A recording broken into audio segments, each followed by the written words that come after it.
News. UP మీరట్లో విషాద ఘటన చోటు చేసుకుంది. ఒక మూడంతస్తుల భవనం ఉన్నట్టుండి కుప్పకూలిపోయింది. జకీర్ కాలనీలో మూడంతస్తుల భవనం కుప్పకూలడంతో 9 మంది స్పాట్లోనే చనిపోయినట్టుగా తెలుస్తోంది. శిథిరాల కింద మరో 15 మంది చిక్కుకుని ఉంటారు అనే అనుమానాన్ని వ్యక్తం చేస్తున్నారు. ఘటనా స్థలంలో సహాయక చర్యలు కొనసాగుతున్నాయి. ఇప్పుడు మీరు ఆ సహాయక చర్యలని ఆర్టీవీ స్క్రీన్ పైన చూస్తున్నారు. శిథిలాల కింద చిక్కుకున్న వారిని క్షేమంగా బయటకు తీయటానికి కట్టర్లను ఉపయోగించి వాటిని కాంక్రీట్ను స్లాబ్లను కట్ చేస్తున్నారు. ఆ శిథిలాల కింద ఒక 15 మంది ఉండొచ్చని అనుమానాన్ని వ్యక్తం చేస్తున్నారు. మూడంతస్తుల భవనం ఉన్నట్టుండి కుప్పకూలిపోయింది. వెంటనే పెద్ద ఎత్తున హాహాకారాలు, భయంతో పరుగులు తీశారు. కానీ అప్పటికే 9 మంది స్పాట్లోనే చనిపోయారు. మరో 15 మంది శిథిలాల కింద ఉన్నారు. ఇంకా ఎంతమంది ఉండుంటారో అనేది కూడా తెలియడం లేదు. మృతుల సంఖ్య పెరిగే అవకాశం ఉంటుందనే భయాన్ని వ్యక్తం చేస్తున్నారు. మూడంతస్తుల భవనం ఒక్కసారిగా కూలిపోవడంతో, పెద్ద శబ్దంతో కూలిపోవడంతో ఎటు తప్పించుకోవడానికి అవకాశం లేదు. చాలామందికి అందులో ఉన్న వాళ్ళందరికీ ఒక్కసారిగా భవనం ఊగుతూ పెద్ద శబ్దంతో క్షణాల్లో కుప్పకూలిపోయింది. ఆ కుప్పకూలిపోయిన చోట ఎటువంటి దృశ్యాలు ఉన్నాయి మన ఆర్టీవీ స్క్రీన్ పైన చూడొచ్చు. ఇప్పుడు వాటిని ఆ స్లాబ్లను కట్టర్లతో కట్ చేస్తున్నారు. లోపల ఉన్న వారిని క్షేమంగా బయటకు తీయడానికి ప్రయత్నాలు చేస్తున్నారు. లోపల నుంచి కొన్ని అరుపులు కూడా వినిపిస్తున్నట్టుగా తెలుస్తోంది. కానీ లోపల ఎలాంటి పరిస్థితి ఉందో, ఊపిరాడని పరిస్థితి ఉంది. వాళ్ళకి తీవ్రమైన గాయాల పాలై ఉన్నారు. ఆ శిథిలాల కింద ఎటు కదలకుండా ఇరుక్కుపోయి వాళ్ళు ఆర్తనాదాలు చేస్తున్నారు. ఆ శిథిలాల నుంచి ఆర్తనాదాల శబ్దాలు బయటకు వస్తున్నాయి.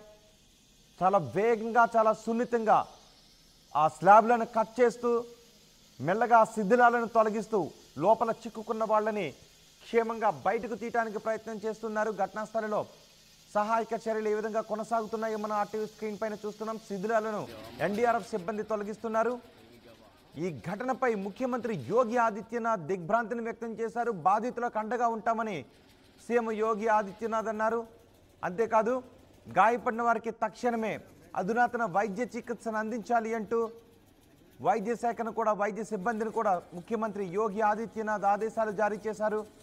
మూడంతస్తుల భవనం ఒక్కసారిగా కుప్పకూలిపోయింది. క్షణాల్లో కుప్పకూలిపోయింది. ఏదో కొంతమంది చెప్తున్నట్టుగా తెలుస్తోంది, ఏదో అవుతోంది అని తెలిసింది, కానీ తప్పించుకునే దానికి అవకాశం లేకుండా పోయింది. వెంటనే క్షణాల్లోనే భవనం కుప్పకూలిపోయింది. ఆ శిథిలాల కింద చిక్కుకున్న వారిని రక్షించే ప్రయత్నాలు చేస్తున్నారు. మెడికల్ సిబ్బందిని కూడా ఘటనా స్థలానికి రప్పించారు. అంబులెన్స్లను సిద్ధంగా ఉంచారు. ఆ లోపల నుంచి కొన్ని మాటలు, అరుపులు, కేకలు బయటికి వినిపిస్తూ ఉన్నాయి. పాపం ఆ లోపల చిక్కుకున్న వాళ్ళు ఎటు కదలటానికి అవకాశం లేని పరిస్థితుల్లో ఉండిపోయారు. కొంతమంది సుమారు 15 మంది ఆ లోపల ఇరుక్కున్నట్టుగా పోలీసులు సిబ్బంది భావిస్తూ ఉన్నారు.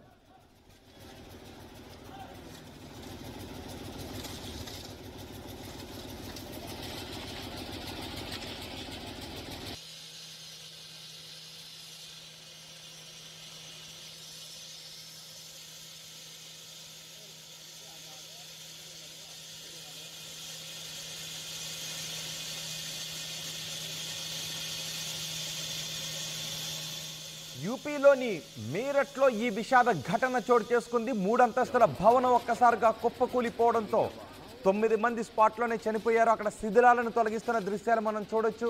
ఎన్డీఆర్ఎఫ్ సిబ్బంది అక్కడికి ఘటనా స్థలానికి చేరుకొని లోపల శిథిలాల లోపల ఇరుక్కుపోయి ఉన్న వాళ్లను రక్షించే ప్రయత్నాలు చేస్తున్నారు. మూడంతస్తుల భవనం ఒక్కసారిగా పెద్ద శబ్దంతో కూలిపోవడంతో స్పాట్లోనే 9 మంది చనిపోయారు. 15 మంది ఆ శిథిలాల కింద ఉంటారు అని భావిస్తున్నారు. ఘటనా స్థలంలో సహాయక చర్యలు కొనసాగుతున్నాయి. ఎన్డీఆర్ఎఫ్ సిబ్బంది ఆ శిథిలాలను తొలగిస్తూ లోపల ఇరుక్కున్న వాళ్లను రక్షించే ప్రయత్నాలు చేస్తున్నారు. ముఖ్యమంత్రి యోగి ఆదిత్యనాథ్ కూడా ఈ ఘటనపై స్పందించారు. ఆయన దిగ్భ్రాంతిని వ్యక్తం చేశారు. బాధితులకు అండగా ఉంటామని సీఎం అన్నారు. గాయపడ్డ వారికి అధునాతన వైద్యాన్ని అందించాలంటూ వైద్య సిబ్బందిని కూడా ముఖ్యమంత్రి ఆదేశాలు జారీ చేశారు. జకీర్ కాలనీలో ఈ ఘటన చోటు చేసుకుంది. మీరట్లోని జకీర్ కాలనీలో మూడంతస్తుల భవనం ఉన్నట్టుండి ఒక్కసారిగా కుప్పకూలిపోయింది. పెద్ద శబ్దంతో కుప్పకూలిపోయింది. ఆ శిథిలాల కింద కొంతమంది చిన్నపిల్లలు కూడా ఉన్నట్టుగా తెలుస్తోంది. అయితే వాళ్ళ పరిస్థితి ఎలా ఉంది? కొంతమంది మాటలు అయితే వినిపిస్తూ ఉన్నాయి, కానీ వాళ్ళ పరిస్థితి ఎలా ఉందో అంచనా వేయలేకపోతున్నారు. ఆ శిథిలాలను తొలగించి లోపలికి వెళితే తప్ప వాళ్ళు ఎలా ఉన్నారో తెలియని పరిస్థితి ఉంటుంది. లోపల ఉన్న వారి ఆర్తనాదాలు కూడా బయటికి వినిపిస్తూ ఉన్నాయి. దీంతో చాలా సున్నితంగా, చాలా వేగంగా ఈ రెస్క్యూ ఆపరేషన్ని కొనసాగిస్తోంది ఎన్డీఆర్ఎఫ్.